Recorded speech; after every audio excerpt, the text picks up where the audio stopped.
Hi అండి. ఇవాళ మీకోసం రెస్టారెంట్ స్టైల్లో పెరుగన్నం అండి. దద్దోజనం కూడా అంటారు కదా, సేమ్ ఇదే అండి. ఎప్పుడు చికెన్ మటన్ ఇవేనైనా హెల్తీ కోసం కూడా అప్పుడప్పుడు పెరుగన్నం కూడా తింటే చాలా మంచిది. అందుకోసం మీకోసం జస్ట్ చిన్న వీడియో అండి. ఏం లేదు, పెరుగన్నాన్ని స్మాష్ చేసుకుని నీట్గా పెరుగు లైట్గా పాలు వేసేసుకొని ఇలా కలిపేసుకోవడమే అండి. అందులో కొంచెం ఉల్లిపాయలు వేస్తున్నాను హెల్తీ కోసం. తర్వాత దాన్ని పక్కన పెట్టేసుకుని తాలింపు గింజలు యాడ్ చేసుకోవాలి. లేదండి, తాలింపు గింజలు ప్లస్ కరివేపాకు, కొంచెం 2 ఎండుమిర్చి, 4 పచ్చిమిర్చి, కొన్ని మిరియాలు, కావాలంటే జీడిపప్పు వేసేసుకోవచ్చు. కొంచెం టేస్టీ కోసం అల్లం చిన్న ముక్కలు వేస్తున్నానండి. మీకు నచ్చితే ఇంగు వేసుకోవచ్చు, లేదంటే స్కిప్ చేసుకోవచ్చు కూడాను. అంతే అండి, తిరుగుబాత్ అనేది రెడీ అయిపోతుంది కదా. ఈ పెరుగులో కొంచెం దానిమ్మ గింజలు వేసినామంటే మనకి కలర్ఫుల్గా ఉంటుంది. పిల్లలకైతే చాలా బాగా ఉంటుంది.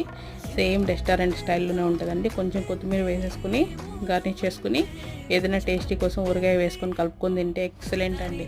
నచ్చితే మీరు కూడా ట్రై చేయండి.